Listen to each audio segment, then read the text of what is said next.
Beaucoup d'entraide, oui, mais il reste de nombreuses questions. Vous êtes nombreux à vous demander s'il faut prendre la relève des écoles à la maison, donc faire des devoirs finalement, alors que les enfants sont à la maison. Les parents se demandent si c'est à eux de poursuivre l'apprentissage. Et si oui, bien, on le fait comment, ça? Rose, vous avez posé la question au district scolaire.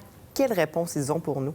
Tout le monde se veut rassurant, Karine. On sait que c'est une période d'incertitude en ce moment. Les enfants sont bouleversés, les jeunes aussi. Et les districts nous le disent, l'objectif en ce moment, c'est la santé et la sécurité des élèves.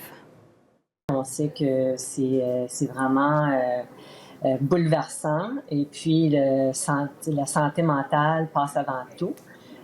Donc, priorité, c'est l'enfant, c'est la famille.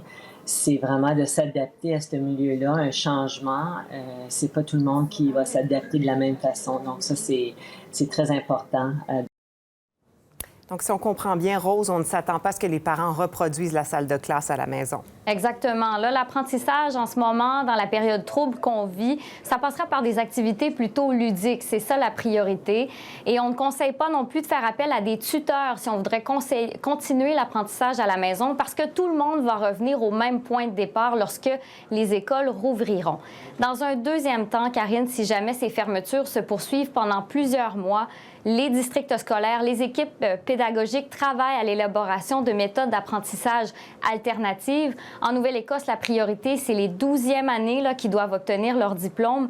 Au Nouveau-Brunswick, on met l'accent plutôt sur des méthodes alternatives qui permettraient de poursuivre l'apprentissage à la maison.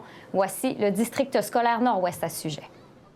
Dans la lettre du sous-ministre la semaine passée qui a été envoyée aux parents, on parlait du début avril comme étant un moment où on va commencer à adresser la question d'une façon plus soutenue, c'est-à-dire de voir comment on peut mettre en place certaines structures, d'essayer de profiter de différentes plateformes qui existent présentement, que ce soit Skype, Zoom, encore là, ça peut être Facebook, ça pourrait être un site web, ça pourrait être différentes façons.